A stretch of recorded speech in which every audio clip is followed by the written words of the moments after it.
सभी भाई बहनों को जय मसीह। आपका स्वागत है हमारे इस वीडियो में।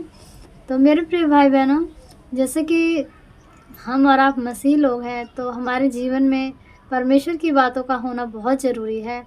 क्योंकि आप समझ सकते हैं, जब तक हम परमेश्वर की आज्ञाओं में और परमेश्वर की बातों में नहीं बने रहेंगे, तब तक हमारे जीवन में शैतान काम करता रहेगा। तो हम क्या करें कि जिससे हमारे जीवन में परमेश्वर की आशीष और बरकत ठहरे और परमेश्वर अपनी करुणा हमारे ऊपर बनाए रखें। तो मेरे प्रिय भाई बहनों, हमें वचन को लेकर चलना पड़ेगा। जब हम वचन पढ़ते हैं तो वचन से हमें पूरी जानकारी मिलती है कि हमारा जीवन कैसा होना चाहिए और हम परमेश्वर में किस तरीके से चलें कि परमेश्वर हमारे जीवन में बहुतायत से आशीष दे और हमारे घर परिवार में, हमारे खत्ते खजानों में और हमारे रोजी रोजगार में परमेश्वर बरकतें दें। तो मेरे प्रिय भाई बहनों, हमें चाहिए कि हम वचन को पढ़ेंगे। तो समय ना बिताते हुए हम वचन की ओर चलते हैं। जब आप पुराने नियम से पढ़ते हैं तो वहाँ पर उत्पत्ति अध्याय है, उसके 2 अध्याय को जो पढ़ेंगे, 2 आयत को हम पढ़ते हैं। तो वहाँ पर लिखा हुआ है, परमेश्वर ने जो परमेश्वर अपने काम करता था उसको करके उसने 7वें दिन विश्राम किया। यानी कि परमेश्वर ने इस जगत की रचना करी, चांद तारे, आकाश, पृथ्वी, सब कुछ बनाया, जीव जंतु, पशु पक्षी और आदम हव्वा तक को बनाया। तो उसके बाद परमेश्वर ने 6 दिन तक वो सारे काम करके 7वें दिन समाप्त कर दिए और 7वां दिन परमेश्वर ने आशीष का दिन ठहराया। यानी रविवार का दिन, संडे का दिन। जैसे कि हम लोग चर्चेस में जाते हैं, कलीसिया में जाते हैं, तो संडे को ही क्यों? क्योंकि ये बहुत ही पवित्र और आशीषित दिन होता है। हर एक दिन पवित्र है, हर एक दिन आशीष का है, लेकिन परमेश्वर की ओर से जो 7वां दिन होता है, विश्राम का दिन, ये बहुत ज़्यादा आशीषित है। तो हमें चाहिए कि हम अपने किसी भी काम को कर रहे हैं, हमारा कोई बिजनेस हो या फिर हमारी जॉब हो या कुछ भी दुकान हो, कुछ भी शॉप वगैरह हो, जो भी एवरीवन जो भी काम आप कर रहे हैं, तो हर एक के लिए है ये हमारा वचन कि हम परमेश्वर की आज्ञा को फॉलो करें। मेरे प्रिय भाई बहनों, अगर आप 7वें दिन जो काम करते हैं, अगर उस काम को अगर आप देखें 6 दिन की बदौलत, उससे आपका कोई बेनिफिट नहीं होगा। अगर वो काम आपने किया है तो उससे आने वाली जो अर्निंग है मेरे प्रिय भाई बहनों, वो आपकी यूं ही बेजा चली जाती है। तो ये क्यों जाती है? क्योंकि हम परमेश्वर के खिलाफ जाते हैं, वचन के खिलाफ जाते हैं। मेरे प्रिय भाई बहनों, अगर हम वचन के अकॉर्डिंग चलेंगे, परमेश्वर की आज्ञा के अनुसार चलेंगे, तो जो हमारे 6 दिन की कमाई है वो हमारे जीवन में आशीषित ठहरेगी। उससे हमें हर एक काम को पूरे कर लेंगे और उससे हमारे प्लस सेविंग भी होगी।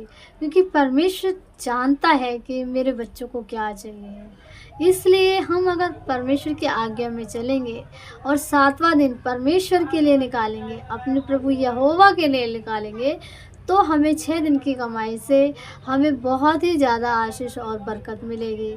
तो आप और ये जो बातें हम सुनते और बोलते हैं, तो ये सब बातें हम अपनी ओर से नहीं बोलते मेरे प्रिय भाई बहनों। ये बातें हमारे जीवन में लागू करती है हमारी बाइबल, पवित्र बाइबल। क्योंकि हम मसीह हैं, हमें परमेश्वर ने जगत से अलग कर लिया है। जगत कुछ भी करे, हमें जगत की तरह नहीं बनना है। हम परमेश्वर के लोग हैं।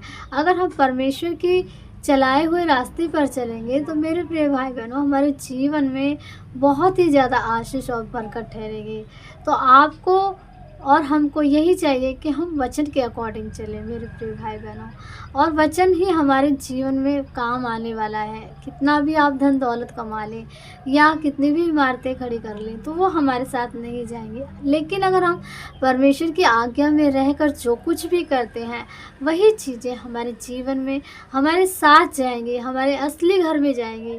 यानी जब हम परमेश्वर के राज में जब हम वापस आएंगे, तो परमेश्वर यहोवा हमें वो सारी की सारी चीज़ें देगा।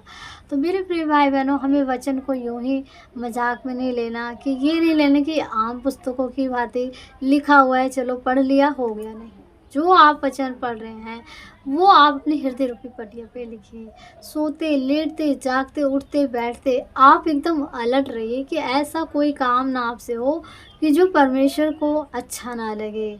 हमें वही काम करने हैं जो हमारे प्रभु को अच्छे लगते हों, जो हमारे खुदावंद की नज़र में उचित हों। अगर ऐसा हमारा चाल चलन रहेगा, इस तरीके का जीवन जिएंगे, तो हो सकता है आपको देखकर जो संसारिक लोग जो पाप में जीवन बिता रहे हैं, वो भी अपना जीवन चेंज करें।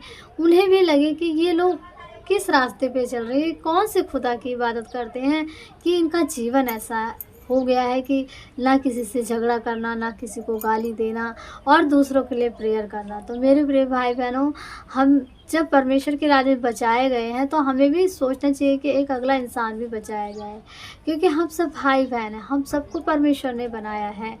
सब एक ही पिता के बच्चे हैं, लेकिन हम अपने कर्मों से, हम अपने गुनाह और पापों से परमेश्वर से दूर हो जाते हैं, क्योंकि हम लोग भी पहले संसारिक थे और हमारे जीवन में दुःख परेशानी आई, लेकिन खुदावंद ने जब हमें बुलाया, पुकारा, तो हमने उसकी पुकार सुनी और हम दौड़े आए और हमारे जीवन को बचा लिया। तो हमें भी चाहिए कि कोई भी आत्मा नाश ना हो, कोई भी लोग व्यर्थ ही यूँ ही ना मारे जाएँ, पाप में ना जाएँ, क्योंकि शैतान तो अच्छे-अच्छे विश्वासियों को बहकाने के लिए राज़ी कर देता है, क्योंकि जो हमारा मन होता है, ये हमें पाप की ओर डालता है। हमें मन के चलाए हुए नहीं चलना चाहिए, हमें वचन के चलाए हुए चलना चाहिए, जैसा वचन हमें कहता है। थोड़ी देर के लिए आपको लगेगा कि हाँ, ये वचन से हम चल रहे हैं, ऐसा भी तो कर सकते हैं या और कुछ भी कर सकते हैं। तो मेरे प्रिय भाई-बहनों, वो चीज़ें हमारे जीवन में अंत में हमारे लिए बहुत ही बड़ा गड्ढा खोद देती है और वो पाप और गुनाह गड्ढा होता है। लेकिन उस वक़्त की थोड़ी परेशानी अगर हम वचन में होकर चल रहे हैं और झेल रहे हैं, तो आगे के लिए हमारे लिए एक ऐसी खुशहाली बनकर आती है कि वो आप कैसे नहीं कर पाएँगे कि आपको परमेश्वर ने कैसा दिया। मैंने अपने जीवन में बहुत सी चीज़ें अंदाज़ी हैं कि जब मैं बेचैन होती हूँ, जब मेरी कोई चीज़ गुम हो जाती है, तो बस मुझे तो कुछ नहीं सोचता, बस ये कहती हूँ, हे खुदावंद जल्दी से वो चीज़ मिल जाती, नहीं तो मेरा क्या होगा? और ऐसा होता है कि 1 या 2 दिन अगर वही चीज़ मेरे जीवन में बनी रहती है, क्योंकि मेरा खुदा मुझे कभी निराश नहीं देखता और आपको भी कभी निराश नहीं देखेगा। तो मैं प्रेयर करती हूँ, हे प्रभु ऐसा क्यों? मुझे नींद नहीं आती और रिज़ल्ट होता है कि वो चीज़ मुझे मिल जाती है। वो चीज़ एकदम से सरप्राइज़ बनकर मेरे सामने आ जाती है। तो मेरे प्रिय भाई-बहनों, अगर आप भी अपने जीवन में सरप्राइज़ चाहते हैं परमेश्वर से, बहुत ज़्यादा बड़ा उपहार चाहते हैं, तो परमेश्वर की आज्ञा में बने रहिए, खुश रहिए, दूसरों को खुश रखिए। थोड़ा गम लेते हुए भी हँसते हुए चलिए, क्योंकि वो गम दुनिया वाले आपका दूर नहीं कर सकते। वो गम हमारा खुदा, ऊपर वाला परमेश्वर ही दूर करेगा। तो हमें हमेशा हैप्पी रहना चाहिए। दुःख में भी परमेश्वर को याद करना है और सुख में भी परमेश्वर को याद करना है और विश्राम दिन का पालन करना है। हमें भेंट निकालनी है, हमें परमेश्वर से प्रार्थना करनी है, परमेश्वर को समय देना है। जब आप ऐसा करेंगे ना, तो आपका लाइफ एकदम से चेंज हो जाएगी, आपकी लाइफ में एकदम से लाइट आ जाएगी। और ऐसा आप करके देखिए, मेरी बातों को अपने जीवन में फॉलो करिए, वरन मेरी नहीं, परमेश्वर यहोवा के वचन को अपने जीवन में जब आप लागू करेंगे ना, सचमुच आपका जीवन चेंज हो जाएगा। तो ये मैसेज ये है कि जो नए विश्वासी लोग हैं और जो विश्वासी लोग पुराने होकर भी अधूरेपन से जी रहे हैं, उनके लिए है। तो मेरे प्रिय भाई बहनों, बस मैं इतना ही बताना चाहूँगी कि आप इन बातों को, इस वीडियो को गहराई से सोचिएगा और वचन में गहराई से जाइएगा, तो देखिए आपका जीवन एकदम से चेंज हो जाएगा और बड़ी-बड़ी टेस्टिमनी आपके जीवन में आएगी। अनपॉसिबल काम पॉसिबल होगा। मेरा विश्वास है ये परमेश्वर के ऊपर, और आपका भी विश्वास है सुदृढ़ बने मेरे प्रिय भाई बहनों। इसी तरह से अच्छे से मैसेज के साथ मैं आपके साथ अगली वीडियो में मिलूँगी। तब तक के लिए आप सभी को गॉड ब्लेस यू। जय मसीह।